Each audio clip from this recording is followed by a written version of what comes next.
안 하더라고요. 그러면 제가 내일 김소연 변호사 출연하시니까 그때 이 부분을 저희가 추가로 여쭤보도록 하겠습니다. 어쨌든 지금 아직은 그 우리 이정주 기자님께서 취재하신 내용을 말씀해주신 걸로 저희가 확인을 한 정도 하겠습니다. 내일 구속영장 청구 가능성 기자들은 어떻게 보고 있어요? 전망을? 사실 지금까지 했던 바로 구속이 안 되면 이상한 상황이긴 하죠. 근데 워낙 검찰에 대한 신뢰가 낮기 때문에 만에 하나라는 이야기를 하겠지만 지금 증거인멸을 우려라고 하는 것들이 다양한 방식으로 드러나고 있잖아요. 네네. 이 정도 상황에서 구속이 안 되기는 쉽지 않아 보인다라는 생각이 듭니다. 그러니까 어제 저희가 이제 아직은 현직 검사 이규원 조국 혁신당 대변인께서 나오셔서 4명을 청구한 걸 잘 봐야 된다. 둘은 그냥 아마도 이제 기각 가능성이 그렇죠. 보통은 있고 그렇게 하죠. 김영선 의원 같은 경우에도 이제 명태균 구속 확률을 높이기 위한 어떤 뭐 데코레이션, 뭐 장치 이런 걸로 들러리 이렇게 보는 게 맞을 것이다. 그래서 명태균 구속 가능성은 매우 높다. 이제 이렇게 봤는데 검찰의 구속영장 그 청구서를 보면 거기에도 이제 증거인멸에 대한 우려를 굉장히 얘기를 많이 하는데 처음에 이제 저한테도 그랬거든요. 아버지 묘소에 묻었다고 얘기를 했다. 그러고 난 다음에 이제 CBS 그 작가님한테는 전화해서 다 불사로 지금 떠나는 길이다. 파서 내가 이거 say goodbye 이렇게 이제는 이제 언론 접촉 안 한다. 그동안 감사했다. 이렇게 이제 얘기를 했다는 것이고 이거 자체를 파장하셨다는 거 아닌가요? 검찰엔 또 파장했다고 얘기를 하는 거고. 그래서 사실은 증거인멸 가능성이 높다라고 검찰은 보고 있고 언론을 통해서 국민을 농락했다. 이제 이렇게 검찰은 보고 있는 겁니다. 그 사실은 검찰 조사에서 모든 범행을 부인하고 있기 때문에 이제 구속을 해야 된다라는 내용을 이제 했는데 법원이 어떻게 판단할지는 모르겠습니다. 중요한 것은 명태균 씨가 제일 싫어하는 게 구속이고 사기죄로 구속하는 거거든요. 근데 이제 여기는 정치자금법만 넣었어요. 그런데 구속 이후에 범죄 혐의는 더 추가가 될 수 있는 겁니다. 일단 구속을 해놓고 접견 금지를 해놓으면 그 다음부터는 이제 완전히 고립이 되는 상황인데, 자 명태균 씨가 가지고 있다는 그 휴대전화 증거. 휴대폰이 나의 변호인이다. 이제 이런 얘기를 한 바 있는데 그 기자들이 아직도 찾고 있습니까? 이정주 기자 같으면 내가 보기엔 찾으러 다닐 것 같은데. 요새 다운 게시판 바빠가지고 다운 게시판에 글 찾는 거라고 죄송합니다. 제가 조금만 지나고 갈게요. 조금만 봐.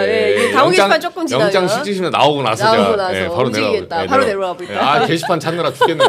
아무튼 게시판에 휴대폰을 제가 한번 찾아보려고. 근데 이 부분은 이 명태균 씨를 이제 전반적으로 딱 봤을 때 이제 포인트가 두 가지인 것 같아요. 저는 명 씨가 그 묘한 이제 앵커님도 통화를 오래 했잖아요. 저희도 뭐 무슨 김현정 유수 씨와 한판 승부 제각각 난리가 났었는데 통화를 하면서 이분이 구속될 가능성이 제일 높다는 거는 법조계의 사람들과 여의도가 두 개 갈리더라고요. 하나는 뭐냐면 법조계에서는 어떻게 보냐면 사실 국민들 농락했다 이게 아니에요. 검찰 농락한 거예요. 검찰이 열이 받아 있어요. 왜냐하면 사실 들어보니까 법조계에서 뭐라고 하냐면 진작 소위 말해서 입고됐어야 되는 사람인데 이게 초장에 사실은 해봐 막 하고 다녔잖아요. 뭐 내가 대통령 뭐 하야 탄핵할 수 있다 하면서 막 예를 들면 채널A 쪽에다가 그 사실이 나이든 간에 그런 내용이 기사화 돼서 나오고 막 여러 가지 하니까 검찰이 제일 싫어하는 게 그런 겁니다. 날뛰고 다니네. 이거 가만 못 두거든요. 일반 그냥 명태균 씨가 여사나 윤통하고 연루가 안 됐잖아요. 일반이잖아요. 벌써 구속됐어요. 그 얘기를 법조계 인사가 해주더라고요. 근데 그나마 윤석열 대통령 얘기하고 기자회견 하면서 이제 리스크가 한번 다운됐잖아요. 어쨌든 윤통이 나와서 얘기를 했으니까 옳든 그르든 간에 이제는 이제 잔불정리 들어간다 이렇게 보더라고요. 잔불정리 들어간다. 이제 법조계에서는 그렇게 보는 거고 그때는 뭘 가지고 어떤 멘트를 할지 모르니까. 근데 이제 윤통의 육성 녹취까지 나온 마당에 못 넣을 이유가 뭐가 있냐 이렇게 보는 거고 여의도에서는 좀 상반된 시각이 있더라고요. 오히려 용산 쪽에 제가 취재를 해보니까 용산에서는 이렇게 봐요. 들어가는 게 더 나을 수도 있다. 너를 위해서.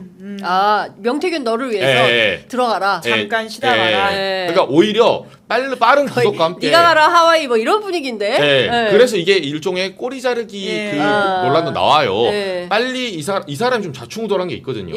약간 뭐 그때 보면 막 풍수지리 보고 그러잖아요. 막 북악산이 꺾였니 뭐 꺾였니 하니까 좀 좌충우돌한 게 있어서 이분을 시한폭탄으로 놔뒀다가 이 칼날이 어디로 나갈지 몰라요. 소위 말해서 이 폭탄이 소위 말해서 용산 입장에서는 아군으로 터질 가능성도 있거든요. 자기들 봤을 때는. 그래서 빨리 가둬야 돼요.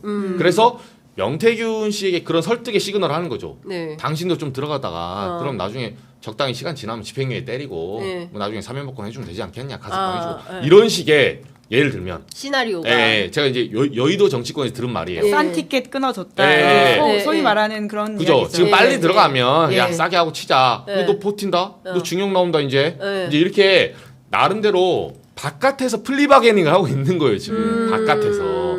이 두 가지 이제 상반된 시각이 있는데 결론은 구속 가능성이 둘 다 높죠. 예, 그 논리의 해석은 다른데 네. 가능성은 높더라고요. 예. 그러니까 사실상 내일 검찰용으로 입고된다. 예. 이렇게 보는 게 가장 용산 또는 또 정치권 그리고 검찰 법조에서는 진작 입고됐어야 네, 되는데 그쵸. 여태 입고 안 하고 빨리 입고시켜라 이제 이런 예. 이제 주장을 하고 있다는 건데 이러면 명태균 씨가 가만히 있겠습니까? 그러니까 그 쟁점이 그거죠. 예. 이후에 명태균의 그렇습니다. 선택에 대한 부분들이 네. 굉장히 이제 관심을 가지고 있는 건데 네. 당장 이제 언론 보도를 통해서 나오는 것이 명태균 씨가 자기의 USB를 사용해서 PC에서 열어본 파일 제목이 대통령과의 녹음이라고 하는 게 있다는 게 아닙니까? 네. 그러니까 그게 지금 파일이 발견된 건 아니고 그 파일을 열어보는 흔적이 남아 있기 때문에 네. 어떠한 일종의 보험으로서 내가 이 정도 가지고 있다라는 시그널을 보여주는 게 아니냐라고 하는 의혹도 있는 것이고요. 사실 대통령 음성은 이미 민주당을 통해서 한번 나왔기 때문에 그렇게 큰 충격이 아닐 수도 그죠? 있습니다. 이게 네. 굉장히 나쁜 기저효과이고 예. 부적절한 상황이긴 한데요. 근데 예. 또 여사와 관련된 음성이 있다는 이야기를 명태균 씨가 공공연하게 이야기하고 다녔거든요. 근데 그것이 또 이 과정에서 나온다라고 한다면 뭐 지금 용산과 그리고는 김수환 변호사가 생각하는 전략만큼 이 사건이 가지 못하고 다르게 튈 수도 있다라고 하는 것이 지금 구속이라고 하는 하나의 티핑 포인트를 많은 사람들이 주목하는 이유이기도 하죠. 네. 근데 저는 이제 여의도에서 하나 더 들었던 거는 네. 이게 이제 정치적 해석으로 보면 오늘 그 아침에 나온 조선일보 기사가 네. 나름대로 의미가 있는 게 지금 김종인, 이준석도 이 소위 말해 조사. 조사한다 예. 포함됐잖아요. 예. 공식적으로 검찰이 예. 이게 어떤 시그널이 좀 물어보니까 그러니까 그게 궁금해요. 예, 지금 이게 소위 말해서 그 흙탕물치기 예. 이걸 지금 주제를 확장시키는 거예요. 그렇죠. 지금까지는 그 전에 예. 이 사안을 3단계로 보시면 되는데 1단계는 김건희 여사의 공천 개입 문제였어요. 그렇습니다. 네, 김건희 여사가 김영선 공천에 창원 당시 예. 공천할 때 이번 총선에서 개입을 했냐 안 했냐. 그래서 텔레그램에서 말을 했냐 안 했냐. 이 얘기가 이제 메인이었고 네. 2단계는 이제 돈 문제로 넘어가요. 예. 네, 지금 말했던 뭐 예비 후보자 돈 걷어서 뭐 했니 9천만 원 빌렸니 안 빌렸니. 네. 근데 지금 3단계가 한 번 더 퀀텀 점프를 하는 게 김종인 위원장하고 전 위원장하고 이준석 네. 의원까지 나왔거든요.